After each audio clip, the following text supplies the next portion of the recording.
On the corner of Jefferson Street, in the middle of Lincoln Park, there was an old wooden bench. The paint had faded, the wood had cracks, yet it held stories of countless strangers who once sat there.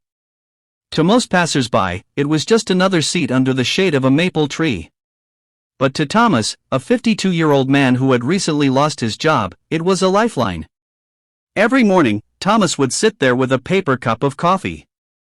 He had spent years as a factory supervisor, but when the company shut down, he was left with nothing but memories of long hours and hard work.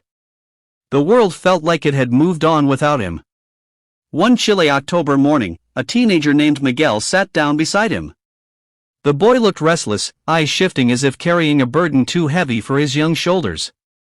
Thomas glanced at him and offered a nod. Miguel hesitated, then finally asked, "Do you ever feel like no one believes in you?" Thomas chuckled softly. "Every day. But the trick is, you've got to believe in yourself first. If you don't, nobody else will." That simple line sparked a friendship. Miguel came to the bench almost daily, sharing his struggles with school, gangs trying to recruit him, and his fear of failing his mother, who worked 2 jobs. Thomas listened, not as a preacher or savior, but as a man who understood the taste of disappointment. Slowly, Miguel's attitude changed. He began to talk about dreams, not fears, college, sports, a future bigger than his neighborhood. Word spread. Soon, a few more kids started joining them on the bench, talking about life.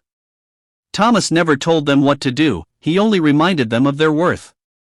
"Your life," he'd say, "isn't measured by where you start, but by where you decide to go."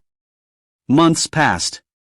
The bench became more than wood and nails, it became a classroom without walls, a counseling office without titles, a safe space in a city where safe spaces were rare. One spring afternoon, a local journalist noticed the small crowd gathered there. She wrote an article titled "The Bench That Builds Dreams." Donations started coming in, enough to organize youth programs. Thomas, once a man lost in his own failures, became a mentor recognized by the community. Years later, Miguel graduated from college and returned to Lincoln Park. He sat beside Thomas on that same old bench, now restored and freshly painted, with a plaque that read, "A place where hope grows." "You saved me," Miguel whispered. Thomas shook his head. "No, son. You saved yourself. I just reminded you that you could." And in that moment, Thomas realized something profound. Sometimes the greatest purpose in life is not found in titles, jobs, or paychecks, but in lifting others when they can't see their own light.